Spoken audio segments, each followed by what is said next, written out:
सीता जी की माता कह रही हैं दुखी होकर के, सखी सब कौतुक देख निहारे, जेऊ कहावत हितु हमारे। कह रही है सखी यानी सखियां देखो, सब कौतुक देख निहारे। कौतुक का मतलब होता है खेल देखने वाला। सब यहाँ खेल देखने के लिए, देख निहारे देखने के लिए आए हैं। कौतुक का मतलब क्या हो गया? खेल। यही तो हुआ खेल। क्या कह रहा है? सब सखी सब कौतुक देख निहारे। सखी देखो सभी यहाँ सिर्फ खेल देखने के लिए ही बैठे हुए हैं। जेऊ कहावत हितु हमारे, जो ये लोग जो कहते हैं कि हम आपके हितैषी हैं, हम आपका क्या चाहते हैं? हित चाहते हैं। जेऊ कहावत ये लोग कहते हैं, हितु हमारे, हमारे हितैषी हैं। ये क्या कहते हैं? कि हम इनके हितैषी हैं। को न बुझाए कहे गुर पाई, किसी ने भी गुरु कोई ना बुझाए, किसी ने भी नहीं समझाया। बुझाने का मतलब तो होता है समझाना। कहीं गुरु पाही, और गुरु जो विश्वामित्र भी बैठे हुए हैं वो भी नहीं कुछ समझा पाए या कुछ कहा। क्या? आए बालक ऐसी हट भली नाई, इस बालक की ये जो हट है, जो वो धनुष उठाने के लिए आगे बढ़ रहा है, ये अच्छा नहीं है। चारों लाइनों का अर्थ समझ लो कि सखी सब कौतुक देख निहारे, जेऊ कहावत हितु हमारे, को न बुझाए कहे गुरु पाई, ऐ बालक हंस हट भली नहीं। कि सखियों देखो यहाँ पर जो भी लोग बैठे हुए हैं ये सिर्फ खेल देखने के लिए बैठे हैं, जबकि ये सभी हमसे कहते थे हम इनके अपने हैं, ये हमारे हितैषी हैं। और कोई भी यहाँ पर जितना भी संत समाज है, गुरुजी हैं, कोई भी विश्वामित्र जी के साथ में उस बालक को ये नहीं समझा सकता कि बालक अभी तुम छोटे हो, ये आपका जो धनुष उठाने का जिद है, जो हट है, ये अच्छी बात नहीं है।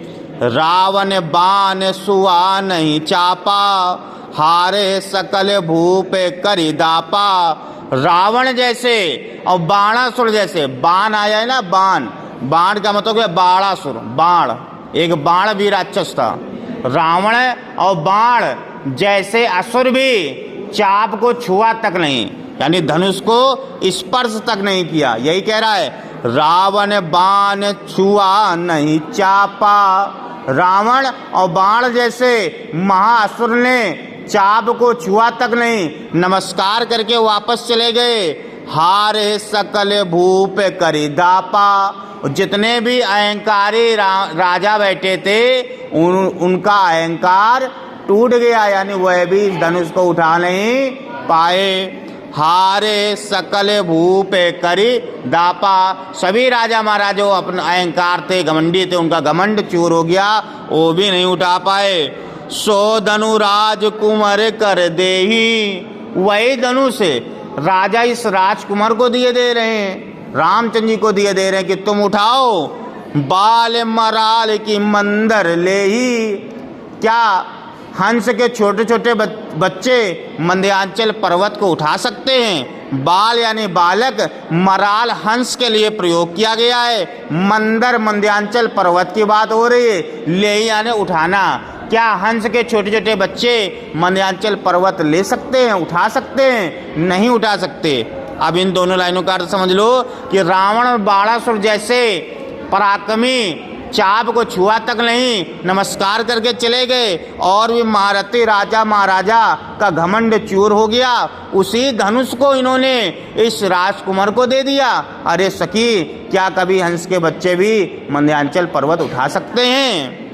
भूप भूप सयानप सकल सिरानी, सखी विद गति कछु जात न जानी। भूप सयानप सकल सिरानी। अब मैं क्या बताऊं, जब हमारे अपने पति के लिए कह रहे हैं, जनक जी के लिए कह रहे हैं कि कोई जनक जी को ही नहीं समझा पा रहा है, उन्होंने ही ये संकल्प ले लिया है, पता नहीं सके बित गति कछु जान ना जाने। गति का मतलब होता है समय का फेर। करी सखी पता नहीं समय के गर्भ में क्या छिपा हुआ है, मैं तो कुछ समझ ही नहीं पा रही हूँ। और कह रही है, बोले चतुर सखी मृदुबानी। जानकी माता जी वहाँ शांत हो जानकी जी की माता जी वहाँ शांत हो जाती हैं और उसी में एक चतुर सखी होती है। वह रामचंद्र जी के बारे में कुछ ज्ञान था उसे, वह कहती है, क्या कह रही है, बोले चतुर सखी मृदुवाणी। उस चतुर सखी ने बड़ी मीठी शब्दों से कहा, तेजवंत लघु गनय न रानी। व्यक्ति आपको ये छोटा दिख रहा है, ये बालक स्वरूप आपको बच्चा दिख रहा है, लेकिन किसी के तेज के बारे में आप व्याख्या नहीं कर सकते हैं। देखने में कोई चीज छोटी हो तो आइए नहीं कि उसके अंदर ज्ञान का भंडार नहीं है। यही कह रहा, तेजवंत लघु, जिनके अंदर तेज होता है लेकिन वो छोटे हैं, गण या नराने, उनको हल्के में नहीं लेना चाहिए महारानी। क्यों? कहे कुबंगु कहे सिंधु अपारा। एक छोटे से घड़े के समान थे। कौन? अगस्त मुनि, एक ऋषि थे अगस्त। वो घड़े के समान आकृति के थे, लेकिन उन्होंने क्या किया था? सिंधु अपारा, सिंधु जैसे विशालकाय, सिंधु यानी सागर जैसे विशालकाय को क्या कर लिया था? सोसै सुजस सकल संसारा। सकल से उनका पूरा जल ही अपने अंदर पी गए थे। अगस्त मुनि ने क्या किया था? सागर जो सागर है, सागर तो देखते हो जितना विशालकाय कितना जल है, उस जल को पी गए, एक घड़े के अंदर भर लिया। ये समझो क्या कर लिया? एक घड़े के अंदर भर लिया। अगस्त मुनि ने इस सागर जैसे विशालकाय को भी एक घड़े के अंदर, छोटे से घड़े के अंदर उन्होंने भर लिया। अब आप समझ लो उनके अंदर इतना तेज था तभी तो भर लिया।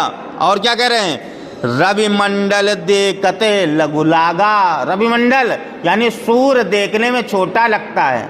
रवि मंडल इस संसार में जो निकलता है सूर्य क्या है? लघु, ये छोटा दिखता है।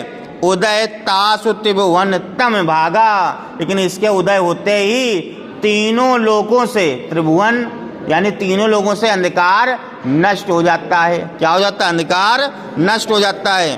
अब 4 लाइन जो है, 4 लाइन का एक साथ समझ लो। भूप स्नानम सकल सिरानी, सखी विधि गति कछुक जात न जानी। माता जी कह रही हैं, जब हमारे पति जनक जी ही नहीं इनको समझा पाए तो मैं क्या कर सकती हूँ? पता नहीं समय के गर्भ में क्या छिपा हुआ है। उतने में ही एक चतुर नारी, एक चतुर सखी उठी और बड़े ही मृदुबानी से रानी को समझाने लगी कि जो तेज होते हैं, जो तेजशाली प्रभावशाली व्यक्ति होते हैं, उनके आप छोटे से शरीर को देख करके उनके ज्ञान की तुलना नहीं कर सकते हैं। कहते हैं एक छोटे से जल में, एक छोटे से घड़े में अगस्त मुनि ने पूरे सागर को ही सोख करके भर लिया था। और सूर्य भी देखने में छोटा लगता है, लेकिन उदय होते ही तीनों लोगों का अंधकार नष्ट हो जाता है।